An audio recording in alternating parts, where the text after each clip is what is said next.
Bonsoir à toutes et à tous, merci d'être avec nous dans ce nouveau numéro de votre magazine Tac au Tac. Sortie du gouvernement souminois, vous le savez, les réactions vont dans tous les sens. À l'opposition comme dans la majorité, les avis sont partagés. Et ce soir, Claude Machala revient pour remettre son point de vue par rapport à cette sortie du gouvernement souminois. Claude Machala, bonsoir. Bienvenue dans Tac au Tac magazine. Bonsoir, comment allez-vous? Ça a toujours été un plaisir de vous recevoir.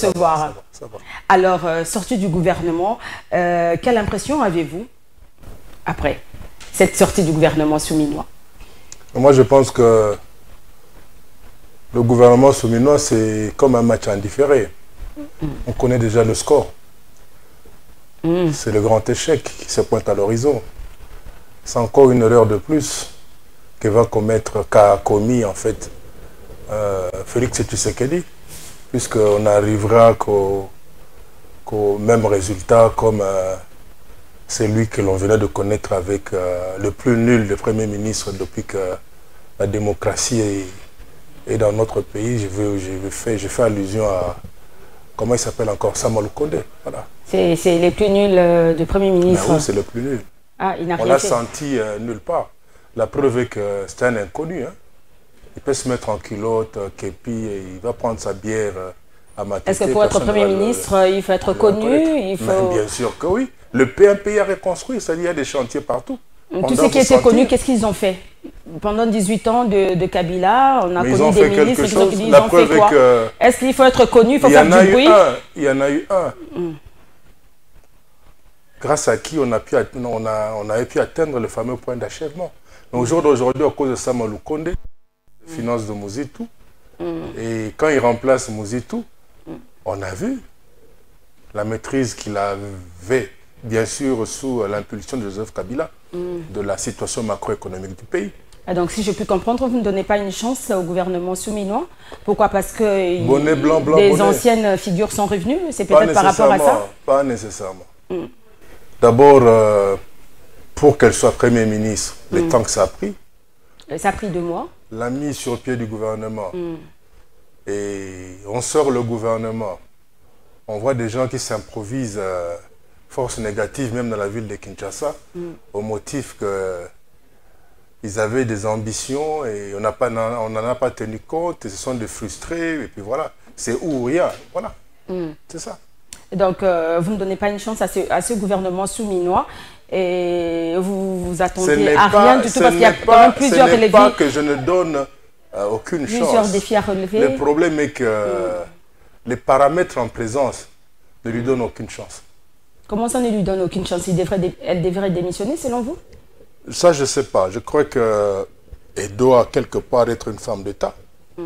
Et elle est en train de scruter l'environnement. Et je pense qu'elle se dit, elle doit se poser déjà des questions si n'avait-elle pas eu tort d'accepter cette mission suicide. Voilà. Il y a déjà une pétition là contre ce gouvernement souminois. Et ce qui étonne, ce sont les membres de la famille politique du chef de l'État, de l'Union sacrée, qui ont lancé cette pétition. Votre commentaire là-dessus? Vous savez, l'Union sacrée, en fait, c'est quoi? Je ne sais pas, ce sont des mécontents. Hein, des mécontents, pas nécessairement. Il y a Bati dedans. Il y a des gens qui sont à l'Union sacrée, non pas par conviction ou idéologie. Ils y sont, c'était juste par opportunisme. Il fallait bien, pour certains, se mettre à l'abri de la loi. Surtout ceux qui étaient avec vous, qui n'ont pas été nommés, là, ils sont frustrés. Hein. Je ne pense pas, parce que c'est lui les kabilistes, ceux qui étaient avec vous. Non. Il n'y a aucun kabiliste à l'Union sacrée. Tous les kabilistes sont avec Kabila. Non, par là, je vais dire ceux qui ont quitté le PPRD pour aller à l'Union sacrée, et la plupart n'ont pas été nommés. Mais curieusement, vous dites qu'ils ont quitté, mais nous qui sommes avec Kabila, nous ne constatons aucun vide. Alors là, on ne sait pas de quoi vous parlez. Donc ils n'ont pas quitté, ils étaient là, des Bochab, tout ça. Mais il n'y a aucun vide. Il n'y a aucun vide. C'était une sorte de zone de transit. Ils sont rentrés chez eux. Alors, comment trouvez-vous alors cette pétition lancée? Est-ce que vous avez un commentaire à faire là-dessus? Déjà, à peine, l'investiture était prévue pour le 15 juin, et Vital Kamerhe l'avait annoncé, mais quelques membres de l'Union sacrée sont contre l'investiture de ce gouvernement. Mais je n'ai cessé de dire ces derniers temps que Tshisekedi doit savoir qu'il est seul. Tant qu'il n'aura pas organisé la fameuse voirie que je lui conseille, on trouvera toujours les fameuses poubelles remplies, non dégagées dans ces couloirs. C'est-à-dire que tout est parti des prémices. L'Union sacrée a été créée sur base des billets verts et sa survie en dépend. Alors les frustrés se disent, c'est une opportunité de plus pour eux. Ben, je ne sais pas si les aussi. On a vu quand même plusieurs déclarations. En attendant les jeeps et compagnie, en attendant les frais d'installation, ils se disent, ils connaissent leur chef. Il suffit qu'ils fassent ça et pression et puis il y aura les billets verts. Là, on fait une pétition. C'est une sorte de pression, chantage politique. C'est du chantage, c'est criminel. Imaginez-vous, après autant de millions de dollars de tournées, alors que nous attendons de ces fameuses personnes qui sont là, au palais du peuple, des actions pouvant permettre à l'État de ne fût-ce que récupérer 1 million. Mais voilà, eux, au contraire, ils en cherchent plus de 20, juste pour applaudir le discours de Maman Judith et les têtes de personnes qu'on voudrait bien les présenter comme étant ministres ou vice-ministres. Donc, de toutes les façons, vous savez, pour nous, c'est la cuisine interne. De quoi je me mêle? De quoi nous nous mêlons? Bien, comment avez-vous trouvé la permutation de Jean-Pierre Bemba? Défense, ministre de Défense, VPM Défense, aujourd'hui il est au transport. Hein. Les gens disent que non, mais pourquoi je crois que Tshisekedi a compris qu'il fallait bien mettre la personne qu'il faut à la place qu'il faut. De toute façon, avec tous les embouteillages que nous connaissons, les Wewa, les 207, les Toleka Kisangani, il y a le désordre, on n'a pas de permis de conduire. Il fallait bien quelqu'un qui a du métier. Et après tout, être un intello, c'est être polyvalent. Un intello, c'est quelqu'un qui est comme un fluide, c'est-à-dire quelqu'un qui prend facilement la forme du contenant. Je pense qu'avec lui, peut-être qu'il y aura moins d'embouteillages, qu'il y aura moins de naufrages. Et le nouveau Mwanzavita, est-ce que vous le connaissez, le nouveau VPM de défense? Est-ce qu'il va faire quelque chose? J'entends souvent chanter, parler. Et c'est un Congolais. Pourquoi il ne serait pas à la hauteur de ce poste-là? Du moment que c'est lui qu'on avait prétendu être... Il semblerait que Jean-Pierre Bemba n'est pas d'accord. Il y a quand même des mécontents. Il y a déjà des messes là. Mais il ne serait pas d'accord. Il ne serait pas d'accord parce qu'il est... C'est un grand ministère, non, mais il serait pas la défense. Il ne serait pas d'accord parce qu'il est qui? Qu'a-t-il de spécial? Qu'a-t-il de spécial? Qu'a-t-il fait? Bunagana, ça fait combien d'années que Bunagana est entre les mains des autres là? Qu'a-t-il fait? Et il part de ce ministère. Il était en train de partir et on était en train de rafler au gouvernement central pas mal de territoires. En principe, c'est quelqu'un qui devait être mis au chômage. Ah ben, nous avons aussi récupéré plusieurs territoires aussi. Hein. On ne sait pas qui dit vrai, qui dit faux. C'est ça. Bien, alors Jean-Lucien Boussa, qui a quitté le commerce extérieur pour le portefeuille, il est toujours là, c'est lui les doyens, et Julien Palouko aussi. Votre commentaire là-dessus, est-ce que vous êtes d'accord avec ce choix du chef de l'État Jean-Lucien? Parce qu'il y a des gens qui m'ont appelé quand même, maman, tout Jean-Lucien Boussa, pour la nini, depuis Kabila jusqu'à présent, il est toujours là, mais sachez, tout le monde a de quoi bako changer plastique ce qui est biodégradable jusque là les os les maté maman kambe les os les maté et Julien Palouko également az os les l'autre côté bon selon la population qui bon population muté benga kinga ba ben ngana lo bala ba on a lingala ngabino yamba machala ko expliquer non depuis Boussa depuis Kabila jusqu'à présent mais pourquoi il est toujours là et maintenant il est au portefeuille. Je ne sais pas les critères qui ont concouru à ce qu'il soit d'abord maintenu au niveau du gouvernement. Et encore sa permutation au niveau du portefeuille. Mais à ce que je sache, c'est quelqu'un que je connais personnellement. C'est un ami, un frère. Il a la tête, il a l'expertise. Sauf que je serai à sa place, je devais un peu me retirer, essayer un peu d'observer, laisser les autres travailler. Et peut-être que c'est à la demande du chef de l'État. Selon certains résultats qu'on ne voudrait pas jusque-là nous communiquer. Julien Paluku, je ne sais pas. Qu'est-ce qui milite en sa faveur? Mais dites-moi un peu, comment on compose le gouvernement? C'est sur base de quoi? De poids politique ou comment poids politique, c'est pas... Les gens aimeraient quand même comprendre pourquoi ce sont toujours les mêmes têtes qui reviennent. Plus de 20 quand même, c'est beaucoup. Sur base de poids politique, je pense pas que ce soit le meilleur critère. Je crois qu'on a besoin de gens qui aient d'abord la passion du Congo, qui ne soient pas des traîtres. Fort malheureusement, nous constatons dans le chef de deux précités qu'ils auraient été avec tout le monde. Julien Paluku et les gens qui ont été avec tout le monde, Jean-Lucien Boussa. Les gens qui ont été avec tout le monde sont à déconsidérer. Ça, c'est selon moi, sont à déconsidérer. C'est pas normal, nous sommes à 110 millions. Bon, ils sont déjà là, on est devant un fait accompli.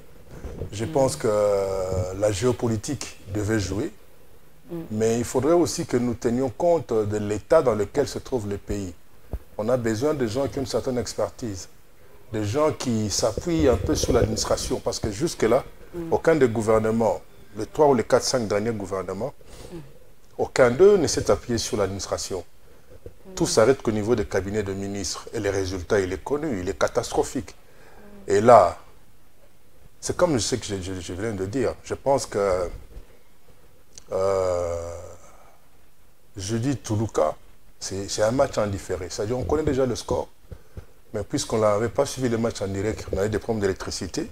Maintenant qu'on a l'électricité, on rediffuse le match et il n'y a plus de tension à faire, puisque le score, nous les connaissons.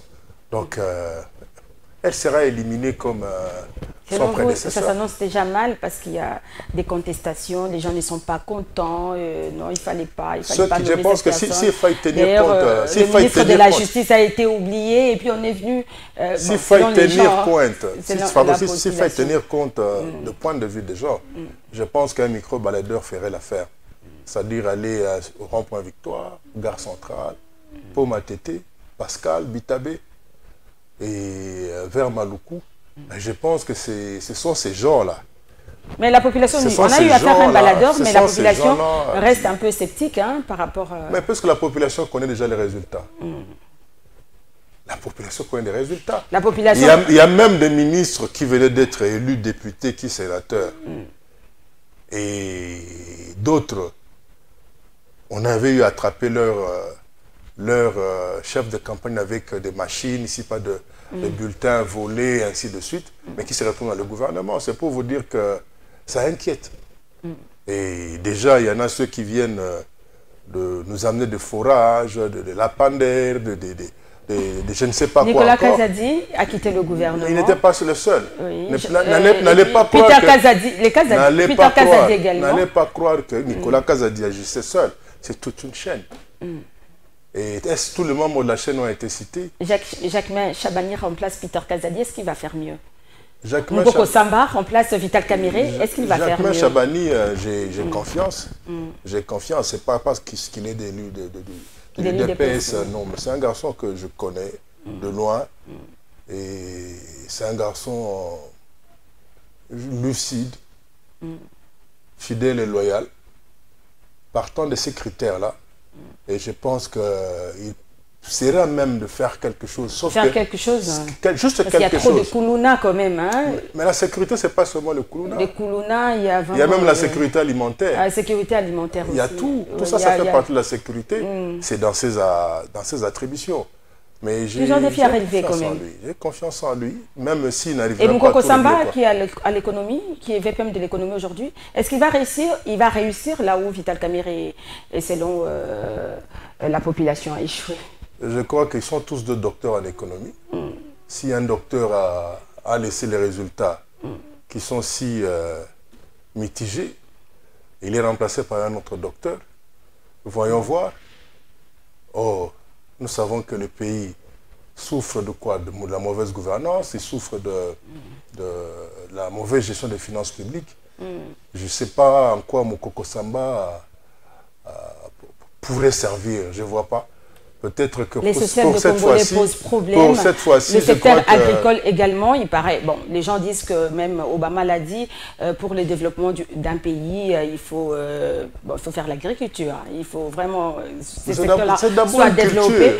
Hein? C'est d'abord une culture. Oui, une culture. Ouais. Mais est-ce que Mukoko Samba, qui a l'économie, va relever le défi? Mais je pense que lui-même, déjà, c'est un grand fermier, déjà. Bon, j'aurais appris Moi, je le connais fermier. Moi, je le connais puisse fermier. décoller. Il faut que le ministère de Budget et le ministère de Finances mettent le moyen. Mais les moyens viennent d'où? Ministère de Finances et Budget. Les moyens viennent d'où? Les moyens viennent... Notre pays ne vit que pratiquement à 80% des... On n'a pas de réserve, rien du tout. Ici, bon, ici, il y avait mais les réserves, c'est dans des choses qui ne sont pas prioritaires. Il n'y a pas longtemps avant... On n'a pas de réserve d'huile, on n'a pas de réserve de manioc. Je peux parler, madame? Apparemment, c'est vous qui parlez. Allez-y, voilà. Allez-y rapidement. Et il y a peu, nous apprenions que là, il y avait une dame, là, à la présidence, qui avait par exemple projeté que l'on puisse fêter les 50 ans du combat à l'Iforeman. Les gens ont de droits de priorité ici. Alors qu'au camp des déplacés de Mungunga, on manque de matelas, on manque de tentes. Alors que des pays, des portions entières de notre pays où l'agriculture pourrait faire l'affaire, on manque d'engrais, on manque des outils, ainsi de suite. C'est un problème des priorités. C'est quoi nos priorités? Daipen qui n'existait plus, c'était à l'époque de Kabila, Daipen là qui... Mais on a trouvé qu'il fallait tout détruire, tout ce que Kabila avait laissé. Est-ce que ça existe encore, Daipen? Ça, c'est une bonne question qu'il faille poser à monsieur, le tout nouveau ministre du Plan, l'ancien directeur de cabinet de Fachi. Oui, ils ont fait ce qu'ils ont fait. Si Bukangalozo devait servir, par exemple, à la culture de chanvre, juste parce que bon, y a un grand marché de chanvre au Canada, ainsi de suite.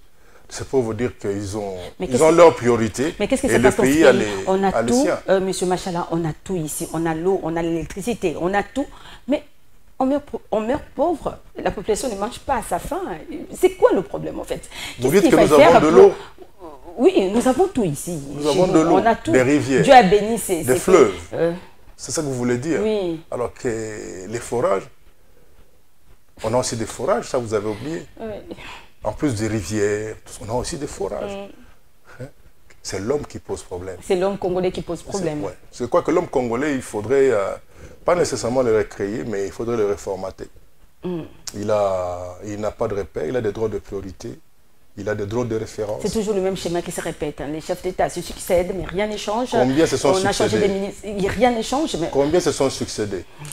Kabila a laissé le dollar à 16. Aujourd'hui, il est à combien? À 28. Mais voilà. N'allez pas dire que les chefs d'État se succèdent, non. Est-ce que Mukoko Samba peut faire quelque chose selon alternance, c'est avec Kabila. Donc Mukoko Samba, s'il pourrait faire l'affaire. Il était ministre de budget à l'époque de Kabila. Est-ce qu'il avait bien géré? Il avait bien travaillé. Je préfère le juger au résultat, mais l'environnement tel qu'il se présente, il ne pourra qu'échouer. J'ai bien dit que le gouvernement Judith Souminois, c'était comme un match indifféré. Bien, alors c'est un gouvernement de 54 membres. Oui. Pourtant, il fallait réduire le train de vie de l'État. Vous parlez du train de vie ou du nombre de ministres? C'est deux choses différentes. 54 membres. On peut avoir 100 membres et réduire le train de vie. Le précédent, il y a 57. Hein, 57 non, on pouvait même en avoir 100, mais réduire le train de vie. Ça, c'est pas... Le nombre n'est pas lié au train de vie. Puisque un voyage du chef de l'État, s'il est à 2 500 000 $, depuis qu'il a prêté serment, il paraît qu'il a déjà fait, je crois, 10 voyages. 10, si je ne me trompe pas, 10 ou 12. Voilà, c'est 25 à 30 millions de $. Voilà. Or, à 25 à 30 millions de $, si on pouvait les réinvestir dans le secteur agricole, les résultats, on les sentirait déjà là. Voilà, donc je pense que le nombre n'est pas allié au train de vie. Le train de vie, c'est un problème de culture. Le train de vie, tire son essence du degré de ce qu'on a en soi comme passion du Congo. Quand on n'a pas cette passion-là, on pense que on doit se refaire une tête, une garde-robe, un parking automobile, un parking immobilier. Et c'est ça les priorités. Mais vous avez tout ça. Vous savez, à Kinshasa, les véhicules sont plus beaux que les infrastructures routières. Il y a des gens qui ont des jeeps même de 400 000, 500 000 dollars la pièce. La plupart des cortèges ici, au minimum, c'est 500 000 dollars. Rien que pour les véhicules. Mais allez voir, ces véhicules roulent sur quoi? Il n'y a pas de route. Mais voilà. Il n'y a pas de route. Il y avait même un projet là de 32 millions, zéro trou, opération zéro trou, avec qui avait lancé ça? Le Premier ministre, hein, l'ancien Premier ministre. Mais en tout cas, les trous. Samalou Kondé. Mais jusque-là, il y a des trous partout, des nids de poules, les embouteillages. Même pour arriver ici à Congo, il faut faire 2 heures du temps. C'est pas bien travaillé. Madame, arrêtez de prendre ma place. Moi, c'est moi l'invité. J'aimerais juste vous dire ceci. Les trous, je crois que Samalou Kondé, si, il ne les a pas laissés que dans nos routes. Même dans les caisses de l'État. Même dans les caisses de l'État, il y a des les trous. Kazadi et compagnie, c'était ses ministres, non? C'est lui le coordonnateur. C'était lui le coordonnateur de l'action du gouvernement. Donc, de manière soit directe ou indirecte, il est lié aussi à ça. Mais tous ces projets-là passent par le Conseil d'État. Hein, non, pas le Conseil, le Conseil... comment est-ce qu'on appelle ça? Le Conseil de ministres, hein, chaque vendredi. La logique veut ça. Et c'est le président qui présidait même ce conseil. Il y avait tout ce projet. La logique veut cela. Oui. Mais quand on nous apprend avec les histoires de décaissement, d'urgence et ainsi de suite, je commence à me poser la question de savoir quel était le rôle de Samalou Kondé dans ces urgences-là. Quel était son rôle? N'était-il pas informé qu'il y avait des fonds qui sortaient de la caissière principale de l'État? Et même le président n'était pas informé. Parce que c'est lui qui tient les conseils. Ça, c'est vous qui le dites. Je crois qu'il y a des enquêtes. Les gens se posent quand même Espérons des questions. que... l'IGF va faire quelque chose. Hein. Comment avez-vous trouvé quand même des nominations? Il y a eu à l'ANER, hein, il y a eu des changements. Je ne suis pas expert à la matière. Il y a des nominations. C'est un Congolais qui a été reconduit là. Oui, c'est un Congolais. Quelqu'un de bien formé. Izoun, something like. Oui. Je pense que son retour pourra faire qu'il y ait moins de violations de droits de l'homme, qu'il y ait moins d'intimidation. Et ceux qui étaient là n'ont pas bien fait leur travail ou comment? Mais c'était des enlèvements. Les enlèvements, tentatives à la sûreté de l'État. Les arrestations arbitraires. La preuve est que nous apprenons qu'un de vos collègues, sa vieille maman avait été visitée. Mike Moukeba, il est là où il est. Mike Moukeba Papi Pungu est passé par là où vous connaissez. Il y a Kipala qui... Il y a aussi Modero. Voilà. Modero aussi est toujours... Modero est arrêté. Modero Simba. Mais Modero, nous avions tous suivi sa vidéo, non? Et son audio, je crois. Par rapport à la mort, bon, on a interdit de parler de ça. Hein. Non, mais pourquoi ne pas en parler? Chebea ne rentrera... Pardon... Okende ne rentrera pas. Je crois que à sa famille, j'avais donné un conseil. C'est pas que ça soit un conseil venu comme ça, vous n'avez par pas hasard. Pris à la conclusion de... Je crois que la justice de Dieu, il y en a. Dieu agira. Oui. Qui se calme, Dieu agira. La vérité sera connue. Vous savez, quand le Mouma est assassiné, on avait prétendu que c'était les villageois qu'il avait massacré, lui et ses compagnons. Alors, par rapport au gouvernement, à chaque fois que vous passez ici, vous parlez toujours d'Eliezer Tamboué. Je ne sais pas qu'est-ce qu'Eliezer Tamboué a fait au PPRD. Et même, il y a quelques cadres de PPRD qui critiquent Eliezer, qui se moquent d'Eliezer. Comment trouvez-vous sa déception, rapidement? Il n'a pas été nommé. Je n'ai pas de point de vue à émettre. Je ne sais pas s'il est déçu ou pas. Déçu de quoi? Déçu de quoi? Il est député provincial et national à la fois. Alors, il doit être déçu. Pourquoi? Bon, il était pressenti quand même ministre. Hein? Il était ministrable. Vous êtes dans les secrets de Dieu. Tout le monde est ministrable en RDC. Tout ce que moi je demande à notre gouvernement, à l'État, c'est de veiller à ce que des individus arrêtent de s'improviser comme fouteurs de troubles, par exemple. Nous avons tous vécu avant-hier ce qui s'était passé à la Tchangou, avec nos frères, une frange de nos frères vivant avec handicap. Ah oui. Voilà, nous avons vécu ça. Et puis une autre frange qui a dénoncé la manipulation dont ils étaient victimes de la part. On a demandé à ce que Samo revienne, la dame là, qui était ministre des personnes vivant avec handicap, qu'elle revienne. Les personnes vivant avec handicap ne sont pas d'accord. Hein. Elle est maintenant déléguée du ministre, je ne sais pas, Babi Bakiti, c'est pourquoi. Non, le problème de la manifestation, ce n'était pas lié à ça. Le problème est qu'il y a... Non, on a quand même parlé avec quelques personnes vivant avec handicap. Mais nous avons succès dans les réseaux sociaux. Oui, c'est dans les réseaux sociaux. Vous avez peut-être parlé en privé. Moi, en privé, oui. Nous parlons de ce qu'il y a d'officiel. Moi, je dirais qu'on doit arrêter cette manie-là de laisser faire certaines personnes qui pensent qu'il faut chaque fois profiter de la faiblesse des uns ou des autres pour se faire une bonne part, une place au soleil. Parce que ce que nous avons vécu, c'est la moitié de la ville qui a été paralysée. Juste parce qu'il y a des individus qui trouvent qu'il fallait qu'ils soient servis. Pour avoir fait quoi? Je ne sais pas. Je ne sais pas. Et là, vous me citez de noms. Personnellement, je n'ai pas vraiment le temps. Ou encore de l'énergie à parler des personnes. Parce que les grandes personnes discutent des idées, non des individus. Et même s'il faut discuter des individus, ce n'est pas celui-là dont on doit constamment parler. Je crois qu'il lui manque tellement de X et de L pour que,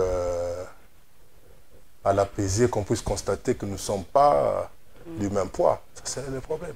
Eh bien, alors, que répondez-vous à tous ceux qui pensent que le PPRD, parce qu'à chaque fois que je vous reçois sur ce plateau, je sais que les gens vont m'appeler « Ah, encore machallah, mais ce monsieur-là n'a plus rien à donner ». On dit que le PPRD n'a plus rien à donner. Il a fait 18 ans, il n'a rien changé, mais machallah aussi n'a plus rien à donner. Il devrait se taire, rester à la maison. Moi, je dis, mais c'est un Congolais, il peut mettre son point de vue, il n'y a pas de souci. 18 ans, on vous a donné l'alternance. 18 ans, on vous a donné Fachi. Voilà. Mais la vie des Congolais n'a pas changé. Mais là, c'est le bilan de Fachi. Le Congolais croupit toujours. Je crois que Fachi, de fait, il s'est tapé 73%. C'est parce que les Congolais étaient heureux, fiers du travail abattu par Fachi pendant les 5 ans précédents. Alors on lui a donné les 73%. Il se plaignent de quoi?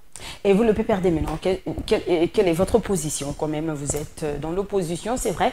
Notre position. Qu'est-ce que vous faites Notre position, c'est que c'est de constamment... Parce qu'il y a un de votre Constant Moutamba, qui est de l'opposition, qui a été nommé aussi ministre de la Justice. De l'opposition, je ne sais pas laquelle. L'opposition républicaine. Constant Moutamba, il est de l'opposition. Elle existe. Ça, c'est de la manipulation dangereuse, ça. Il n'est pas de l'opposition? Je ne l'ai jamais vu à l'opposition. Je ne l'ai jamais vu à l'opposition. Il a été nommé quand même. Non, je ne l'ai jamais vu à l'opposition. C'est un Tshisekedi. Mais il a déjà commencé à sortir ses griffes. Hein. Il dit que non, des fois, tu fais papa, tu fais maman. 15 ans de prison. Le gouvernement n'est pas encore investi. Mais il sort déjà ses griffes. Quand même. Non, mais de quel droit qu'il attend l'investiture? Vous croyez en lui quand même? C'est quand même un monsieur qui a fait des bonnes études. Je ne crois pas. Est-ce qu'il peut faire quelque chose par rapport à Rose Mutombo qui était là, la magistrate? Je ne crois pas dans le gouvernement Judith Souminois. Je ne crois pas. Ah, vous ne croyez pas à ce gouvernement? Non. Il n'y aura rien. Et lui, dont lui fait partie. Lui fait partie. Il fait partie, donc la conclusion du syllogisme est facile. Donc, ça sera le même résultat. Ce sera le même résultat. Maloko et Kotonda, c'est tout. Maloko et Kotonda, vous êtes prophète de malheur alors. Alors cette émission est terminée, machallah, si vous avez un mot de la fin, je ne sais pas, si vous avez un mot de la fin par rapport à tout ce qui se passe dans notre pays, en tout cas le pays. Le mot de la fin est que nous va mal, le taux d'échange, Batoubazo Liate Nzala, tout ça, transport difficile, trop d'embouteillage, Maboulou, tout ça, écoutez, madame, électricité. Si j'ai quelque chose à dire. Je ne sais pas si vous avez quelque chose. Si j'ai un mot, de la fin, ou un conseil à donner à Fachi. Ce que nous devons tous faire, c'est de nous battre pour la réhabilitation de la cohésion de l'unité nationale. Que l'on sache qu'il n'y a pas de gens qui seraient au-dessus de la loi. Le peuple veut voir clair. Et ce n'est pas criminel si tout le monde à l'unisson dit Tolembi Passi. Et c'est vrai, Passi Ezali. Donc, c'est tout ce que moi je peux dire. Mais pour le reste, Je continue à conseiller au chef de l'État, s'il vous plaît. Moi, je continue à conseiller à Fachi de faire la voirie. Parce que 2028, c'est pas loin. Hein? Et surtout, qu'ils arrêtent de rêver de changer la Constitution, qu'ils pensent plus à changer les conditions de vie sociale de la population. Et le changement de la Constitution n'est pas à l'ordre du jour. N'est pas à l'ordre du jour. Oui, il y a ni... Ce n'est pas une exigence, ni une priorité, ni... c'est pas à l'ordre du jour. Donc les conditions requises, même pour une révision, jamais ne seront remplies. Donc il lui reste 3 ans pour faire... Mais le système politique doit changer. Il paraît que non, il s'avère vraiment... Mais il a changé. Le système politique a changé. Pour que le système politique change, il faut un changement. Le changement de la Constitution. Il ne faut même pas réviser. Il y a ceux-là qui disent qu'il ne faut pas réviser. Il faut carrément changer. C'est que vous êtes dans le coup. C'est pour éterniser. Non, vous êtes dans le coup. Je ne suis pas dans le coup. Dans le coup de ceux-là qui cherchent à préparer la population. Non. Mais laissez-moi parler. Des gens qui pensent préparer la population psychologiquement pour qu'ils puissent accepter n'importe quoi. Laissez-moi vous dire. Je ne suis pas dans le coup. Laissez-moi vous dire. Hein? Laissez-moi vous dire. Je ne conseille pas Fachi d'oser ça. Je lui souhaite seulement de sortir lui aussi par la grande porte comme Kabila. Et pour cela, qu'il arrête de rêver de pouvoir ou de vouloir changer la Constitution. La seule chose qui doit être prioritaire pour lui, c'est le changement du vécu quotidien de la population. C'est tout ce que je peux lui dire. Merci beaucoup, Machala. Merci d'être venu. Merci de répondre à nos questions. Madame, Monsieur, cette émission est terminée. J'avais reçu pour vous Claude Machala. Il avait quand même besoin d'émettre son point de vue par rapport à la sortie du gouvernement. Il dit qu'il ne croit pas à ce gouvernement. Hein. Vous avez compris. Hein. C'est un match en différé, madame. C'est un match en différé selon lui. Et qu'il n'y aura rien de bon, tout ça. Mais bon, laissons quand même la chance. Bon, attendons voir la suite. Hein. Et par rapport à cette pétition... de membres de l'Union Sacrée, voyons voir, on verra ce que ça va donner. L'Union Sacrée veut nous prendre tous en otage. Bon, on verra si le 15 juin, le gouvernement sera investi. Attendons voir la suite. Hein. D'ici là, portez-vous bien. Peut-être le temps que Kabou a distribué d'autres jeeps. Ça va aller. Merci à vous, merci à l'équipe technique. Au revoir et à la prochaine.